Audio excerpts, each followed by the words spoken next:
Court जाया जाएगा, नियमितीकरण का विरोध किया जाएगा। संवैधानिक जो प्राविधान है उनका उल्लंघन उपनल में हुआ है। लगभग 6 से लगभग 7,000 जो है वो इसमें पूर्व सैनिक उनके आश्रित हैं, और बाकी कौन है? आरक्षित वर्ग के लोगों को रोका जा रहा है उपनल के माध्यम से।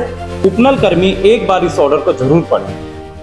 उत्तराखंड बेरोजगार संघ, जैसा आप जानते हैं कि इस प्रदेश में हमेशा हमने जो मुद्दे उठाए वो डंके की चोट पर उठाए।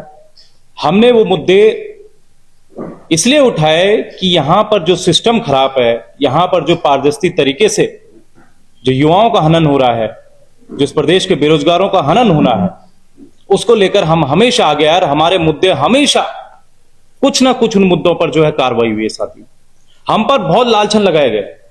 कभी हमें भाजपा की बी टीम कहा जाता है, कभी हमें कांग्रेस की बी टीम कहा जाता है, कभी हमें किसी की बी टीम कहा जाता है। लेकिन साथियों, जो डॉक्यूमेंट्स और जो तथ्यों के साथ हम बात करते हैं, उसी को लेकर एक बार फिर आज जब प्रदेश के युवाओं की जरूरत आज हमें है, जब प्रदेश के पूर्व सैनिकों की जरूरत आज हमें है, जब उनके साथ अन्याय हो रहा है, जब आज इस राज्य के जो कर्मचारी हैं उनके साथ अन्याय हो रहा है, तो उसको लेकर आज उन्होंने हमें पुकारा है। और साथियों, आज उपनल पर हम बहुत बड़ा एक तरह से प्रेस कॉन्फ्रेंस कर रहे हैं। मैं सबसे पहले आप सब लोगों को यह भी बता दूं कि भाई उत्तराखंड एक वीरों की भूमि है। यहां के लगभग हर गांव में सैनिक सीमा में डटे रहते हैं। लेकिन उत्तराखंड का सौभाग्य यह भी है कि जब ये सैनिक सेवानिवृत्ति के बाद घर लौटते हैं, तब भी उनका सेवा का सफर जो है समाप्त नहीं होता, बल्कि नए रूप में शुरू होता है। उपनल बनाने का मुख्य उद्देश्य क्या था? उपनल पे आते हैं। उपनल बनाने का उद्देश्य साथियों ये था कि जो सैनिक हैं, जो हमारे प्रदेश के सैनिक हैं, बड़ी संख्या में रिटायर होते हैं। उनके पुनर्वास और रोजगार की चुनौतियों को देखते हुए सरकार ने निर्णय लिया था उस वक्त कि उन्हें राज्य में सुरक्षा, तकनीकी प्रबंधन और अन्य सेवाओं में प्राथमिकता दी जाए और एक सरकारी निगम बनाया जाए जो सभी पूर्व सैनिकों के लिए रोजगार देगा। इसलिए उपनल की गठन हुआ था। उपनल बनाने के उद्देश्य भी साथियों वही थे जो अभी मैंने आपको बताया। अब मैं आता हूं कि क्या जो उपनल बनाने का एक तरह से उद्देश्य था, क्या उसको फुलफिल हो रहा है? यह उपनल की वेबसाइट है। अगर आप उपनल की वेबसाइट पर जाएंगे तो उपनल का विजन जो वेबसाइट पर लिखा है, हमारा विजन और हमारा मिशन, तो उपनल का विजन क्या लिखा है कि उत्कृष्ट, पारदर्शी, कुशल तथा उच्च नैतिक मानकों के साथ एक प्रतिष्ठित आउटसोर्स एजेंसी बनाना, ये इनका विजन है। अब उपनल का मिशन क्या है? उपनल का मिशन है प्रशिक्षण, पुनर्वास एवं पुनः रोजगार के माध्यम से पूर्व सैनिकों एवं उनके आश्रितों को सम्मानित व स्वावलंबी बनाना। क्या यह हुआ है? क्या उपनल में हमारे पूर्व सैनिक और हमारे पूर्व सैनिकों के आश्रित वो लगे हैं? हमने भी आंकड़ा जुटाया कि 22,000 में जिस उद्देश्य से, जिस विजन से, जिस मिशन से उपनल का गठन किया गया है, वो आंकड़ा हमने भी जुटाया है। लगभग 6 से लगभग 7,000 जो है इसमें पूर्व सैनिक उनके आश्रित हैं, और बाकी कौन है? किनके आशीर्वादों से लगे हैं? इसमें साथियों अगर आप ये देखेंगे तो ये निगमन का प्रमाण पत्र है। इस प्रमाण पत्र में साफ तौर पर लिखा है कि उपनल एक तरह से कंपनी है। कंपनी, ये उपनल। अब अगर आप देखेंगे तो किसी भी कंपनी की, किसी भी एजेंसी की जो एक तरह से सिटीजन चार्टर होता है, मतलब कि हम किस लिए जाने जाते हैं, तो उपनल किस लिए जाना जाता है? इनका सिटीजन चार्टर क्या है? इनका सिटीजन चार्टर है कि उपनल एक पवित्र धाम है जो भूतपूर्व सैनिकों एवं उनके आश्रितों के कल्याण हेतु प्रतिबद्ध है। ये उपनल का मेन सिटीजन चार्टर होता है, जो किसी भी कंपनी का सिटीजन चार्टर होता है, ये है। अब साथियों हम आते हैं संवैधानिक ढांचा में। संवैधानिक ढांचा क्या कहता है? अनुच्छेद 14 क्या कहता है? समानता का अधिकार। अनुच्छेद 14 यह कहता है कि सरकार का दायित्व है कि सभी नियुक्तियां समान अवसर की पृष्ठभूमि में हो। किसी भी व्यक्ति को बिना समान अवसर के नियुक्ति कर देना अन्य योग्य उम्मीदवारों के अधिकारों का हनन है। ये अनुच्छेद 14 कह रहा है। अनुच्छेद 16 क्या कह रहा है? अनुच्छेद 16 कह रहा है रोजगार में समान अवसर आरक्षण की व्यवस्था का पालन करना, यानी कि कोई भी अगर सरकारी भर्ती अगर आप करवा रहे हो तो खुली प्रतियोगिता होनी जरूरी है, विज्ञापन निकलना जरूरी है, मेरिट के आधार पर दी जानी चाहिए। ये अनुच्छेद 16 साथियों ये कह रहा है। और इसमें अगर हम आएंगे, अब जो सबसे बड़ा मैं आप लोगों को वो बताता हूं कि उमा देवी बनाम कर्नाटक सरकार, 5 जजों की बेंच बैठी थी, 5 जजों की संवैधानिक पीठ बैठी थी। उस संवैधानिक पीठ ने क्या क्या कहा? पूरे देश में उपनल, संविदा, आउटसोर्स के जितने कर्मचारियों पर, इस पर एक landmark decision Uma Devi versus Karnataka सरकार ने दिया है। और इस उमा देवी वर्सेस कर्नाटक सरकार में क्या लिखा गया है, मैं थोड़ा भूमिका आपको बताऊंगा। इसमें यह कहा गया है कि भारतीय संविधान में सरकारी नौकरियों की नियुक्ति प्रक्रिया को अनुच्छेद 14 और 16 द्वारा नियंत्रित किया गया है। ये दोनों अनुच्छेदों के अनुसार हर नागरिक को समान अवसर, प्रतिस्पर्धी चयन और पारदर्शी भर्ती प्रक्रिया का अधिकार है, लेकिन लंबे समय से विभिन्न केंद्र और राज्य विभागों में अस्थायी, अनुबंधित, दैनिक वेतनभोगी और बैकडोर तरीके से की गई नियुक्तियों को लेकर भारी विवाद रहा है। इसी समस्या को स्थायी समाधान देने के लिए सुप्रीम कोर्ट ने 10 अप्रैल 2006 को ऐतिहासिक निर्णय जो है दिया था। और यह जजमेंट साथियों सुनहरे अवसर में एक तरह से जो देश में जो जजमेंट अगर व्याख्या की जाती है तो इस जजमेंट की व्याख्या की जाती है जहां पर आउटसोर्स का जिक्र हो, जहां पर उपनल का जिक्र हो, जहां पर इन सारी चीजों का जिक्र हो। इसमें यह भी कहा गया है कि मामला सुप्रीम कोर्ट की संवैधानिक उसमें था नियमित भर्ती ही वह तरीका। इसमें साफ कहा गया है संवैधानिक पीठ में कि सरकारी नियुक्ति केवल संविधान सम्मत खुली भर्ती प्रक्रिया से ही होगी। कोई भी नियुक्ति बिना विज्ञापन, बिना मेरिट और बिना चयन प्रक्रिया के होगी। और ये जो अनुच्छेद मैंने आपको बताया ये सारी चीजें उसमें होंगी साथियों। अस्थायी संविदा, दैनिक वेतनभोगी उपनल कर्मचारियों का नियमितीकरण नहीं, ये इस संवैधानिक पीठ ने कहा था। इसने यह कहा है कि अस्थायी सेवा और आप नियमित नहीं बन सकते हैं। अदालतें नियमितीकरण का आदेश नहीं दे सकती हैं। नियमितीकरण अधिकार नहीं है। और यह भी इसने कहा था कि इमोशनल, अगर आपको इमोशनल ब्लैकमेल किया जाता है तो उस पर सरकार फैसला ना ले। यह भी यहां पर जो है साफ तौर पर किया गया है। यह भी कहा गया था इस 2006 के ऑर्डर में कि 10 साल से अधिक कार्यरत कर्मचारियों के लिए एक बार की योजना आप बना दो, वन टाइम सेटलमेंट। अगर आपको उनको सरकारी नौकरी देना आप दे दीजिए, आपको अगर उनको आगे और कुछ करना तो आप कर दीजिए। तो वन टाइम सेटलमेंट के लिए उमा देवी वर्सेस कर्नाटक सरकार में कहा गया था। और उसमें यह कहा गया था कि ऐसे कर्मचारियों के लिए एक बार विशेष योजना बनाई जाए जो 10 साल से अधिक समय से कार्यरत हों, जिनकी नियुक्ति थी अर्थात नियमों में कमी थी लेकिन इलीगल नहीं थी, धोखाधड़ी फर्जीवाड़ा नहीं था, उनको जो है आप वन टाइम परमानेंट कर सकते हैं। लेकिन यह सुविधा सिर्फ एक बार लागू होगी, यह कहा गया था। उसके बाद क्या हुआ कि पूरे देश में जो है एक बार करने के लिए सबने कोशिश की। 2016 में हरीश रावत की सरकार ने भी इनको एक तरह से उस समय परमानेंट किया था, है ना, उस समय परमानेंट किया गया था। लेकिन सवाल यह उठता है कि उसके बाद से लगातार जब ये वन टाइम सेटलमेंट था तो उसके बाद इनकी नियुक्तियां क्यों कर रहे हैं? हमारी सरकार इनकी नियुक्तियां क्यों करवा रही है? हमारे जो है जो सिस्टम है वो यहां पर क्यों छेड़खानी कर रहा है? और सबसे बड़ी बात तो ये है कि हमारे ये मैं वो भी दिखा रहा हूं आपको, उमा देवी वर्सेस, ये पूरा हमारे पास जो है ऑर्डर है, वो जजमेंट है, वो भी आप देख सकते हैं। इस प्रदेश में अगर आप जो है 22,000 कर्मचारियों को परमानेंट कर देते हो, उनका नियमितीकरण कर देते हो, तो फिर इस प्रदेश के बेरोजगार कहां जाएंगे? इस राज्य में पहले ही जो है 15-15 सालों में जो है 6 से 7 हजार भर्ती निकलती है। और आप अगर एक साल परमानेंट कर दोगे तो जो प्रदेश का बेरोजगार जो है कर्णपुर में 6x6 के कमरे में तैयारी कर रहा है, जो है पिथौरागढ़ में तैयारी कर रहा है, जो इस प्रदेश में जगह जगह तैयारी कर रहा है, उनका क्या होगा?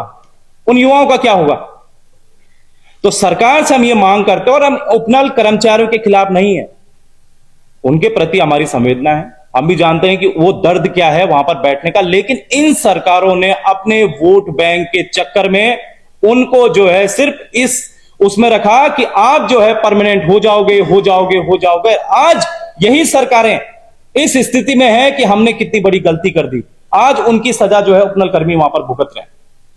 तो ये सारी तमाम चीजें थी और हम चाहते हैं कि ये सरकार नियमितीकरण के अलावा उपनल कर्मियों का जो भी संवैधानिक तरीके से जो भी करना है वो कर सकती है, लेकिन नियमितीकरण इस प्रदेश में खासकर 2006 उमा देवी वर्सेस कर्नाटक सरकार की 5 जजों की जो सुप्रीम कोर्ट में पीठ बैठी थी उसके अनुरूप नियमितीकरण नहीं हो सकता है। बाकी सरकार को जो करना है संविधान के दायरे में, अपने अधिकार के दायरे में वो कर सकती है। मैं एक बार सुरेश भाई से थोड़ा वो कहेंगे, फिर उसके बाद आप प्रश्न कर सकते। बहुत बहुत धन्यवाद राम भाई, आपने इस संवेदनशील विषय पर प्रेस वार्ता आयोजित की। प्रश्न धरने प्रदर्शन का नहीं है, प्रदर्शन किसी के खिलाफ होने का नहीं है, प्रश्न जो है पारदर्शिता का है, सिस्टम की पारदर्शिता का है। और जिस पारदर्शिता के लिए उत्तराखंड बेरोजगार संघ जाना जाता है, प्रश्न उसका है। आज संवैधानिक जो प्राविधान है उनका उल्लंघन उपनल में हुआ है। हमारी समय समय पर सरकारें परिवर्तित होती रही, कोई एक सरकार इसमें दोषी नहीं है। जब जब जिसको मौका मिला, जिस मंत्री को मौका मिला, जिस विधायक को मौका मिला, जिस अधिकारी को मौका मिला, उसने उपनल में अपने चहेतों को सेट किया। आर्टिकल 14 समानता का अवसर देता है, आर्टिकल 16(1), 16(4) जो है समान अवसर की समानता की बात करता है, रिजर्वेशन की बात करता है। लेकिन क्या उपनल में ये चीजें फुलफिल हुई हैं? क्या आर्टिकल 16 का पालन किया गया है? क्या आर्टिकल 14 का पालन किया गया है? और यदि अगर पालन किया गया है तो जो वन टाइम सेटलमेंट के लिए माननीय सुप्रीम कोर्ट ने 2006 में डिसीजन दिया था कि आप ऐसे कर्मचारियों के लिए जो बिल्कुल सही तरीके से सिस्टम में आए हैं, उपनल में आए हैं या संविदा में आए हैं, किसी अन्य सिस्टम में आए हैं, किसी अन्य माध्यम से आए हैं, उन पर विचार किया जा सकता है। और इससे पूर्व कांग्रेस की सरकार थी, 2016 में विनियमितीकरण नीति बनाई गई और उस नीति के 50 हालांकि बाद में उसको भी हाई कोर्ट से उसमें भी चैलेंज किया गया, उसमें भी स्टे लगा, लेकिन एक बार वन टाइम सेटलमेंट प्रदेश में हुआ है। तो ये अगर एक ऐसी व्यवस्था को जारी रखा जाए तो आज मैं आपके माध्यम से पूरे प्रदेश के उन बेरोजगार साथियों को बताना चाहता हूं कि आज प्रदेश के विभिन्न विभागों में उपनल के माध्यम से सैकड़ों युवाओं को नौकरी पर रखा जा रहा है। उसमें भी लेन देन और साठगांठ की सारी खबरें सामने आती रहती हैं। और अगर इस परिपाटी को आप कंटिन्यू रखते हैं, माननीय सुप्रीम कोर्ट के लैंडमार्क जजमेंट, कॉन्स्टिट्यूशनल बेंच के डिसीजन को, हमारे 5 विद्वान जजों के डिसीजन को जो पूरे देश भर में लागू है, और उत्तराखंड के मामले में आज हम रजत जयंती मना रहे हैं 25 वर्ष के इस अपने नए नवेले उत्तराखंड राज्य में। एक हम जो है आर्टिकल 309 सेवा नियमावली की जो मैं बात कर रहा हूं, आज हमारे प्रदेश एक सेवा नियमावली बनाने में सफल नहीं हो पा रहा है। आज आर्टिकल 16(4) का पालन नहीं किया जा रहा है, आरक्षित वर्ग के लोगों को रोका जा रहा है उपनल के माध्यम से, अन्य संविदा के माध्यम से। और आज मुझे बड़ा दुख हो रहा है कि इस गंभीर विषय पर, इस ज्वलंत मुद्दे पर जो प्रभावित वर्ग है, अनुसूचित जाति, जनजाति, ओबीसी, महिला, अन्य हॉरिजॉन्टल रिजर्वेशन जो हमारे स्टेट में मिलता है, वो लोग चुप्पी साधे हुए हैं। सत्ता पक्ष के विधायकों को मंत्री पद चाहिए, कोई घड़ियालू आंसू बहा रहा है, कोई चाटुकारिता कर रहा है, कोई मंत्री जी को पिता तुल्य बता रहे हैं और कह रहे हैं कि हम तो आपको पिता तुल्य मानते हैं। और आज जब इस उपनल को लेकर जो समितियां गठित हुई है प्रदेश में, उनके सामने अपनी बात नहीं रखना है, ये बहुत दुर्भाग्यपूर्ण है और एक कॉन्स्टिट्यूशनल विषय है, संवैधानिक विषय है, संवैधानिक प्राविधानों का विषय है। और अगर इसके उल्लंघन करके कोई भी सरकार उल्लंघन करती है तो माननीय न्यायालय के दरवाजे हम सबके लिए खुले हैं। इसलिए हमारे सरकार से दरख्वास्त है, देखो हमारे संविदा, हमारे उपनल के भाई लोग परेड ग्राउंड में बैठे हैं, उनकी संवेदनाएं हमारे हम उनकी संवेदनाएं हैं हमारी उनके प्रति। हमने भी वहां पर 8 दिन रातें गुजारी हैं इन सर्द रातों में। हमें मालूम है कि वहां पर बैठकर क्या तकलीफ होती है, वहां पर बैठने से क्या दर्द और क्या मुसीबतों का सामना करना पड़ता है। इसलिए हमें पूरी संवेदना है। लेकिन आज जो सिस्टम, जो सरकारें इस तरह के से गलत नीतियों के खिलाफ, जिसको लेकर माननीय सुप्रीम कोर्ट ने पहले ही कह दिया कि इस तरीके की नीतियों पर रोक लगनी चाहिए, बैकडोर की नीतियों पर रोक लगनी चाहिए, लेकिन नहीं हो लग पा रही है। सरकार ने कोविड काल में फिर उपनल का खोल दिया। फिर पूर्व सैनिकों के लिए जिस उद्देश्य के लिए बना था उपनल, उसमें वो उद्देश्य फुलफिल नहीं हो रहे हैं। हमारे पूर्व सैनिकों का अपमान किया जा रहा है। पूर्व सैनिकों के अलावा कौन लोग उसमें, ये सब जांच का विषय है। और आज तक दुर्भाग्य देखिए, सरकार के पास एक्चुअल डेटा नहीं है कि ये कितने पद हैं, कितने पद हैं, ये भी आज सरकारों के पास डेटा नहीं है। और आज अगर नियमितीकरण की प्रक्रिया में सरकार जाती है, इसका जबरदस्त विरोध होगा। प्रदेश का बेरोजगार सड़कों पर उतरेगा।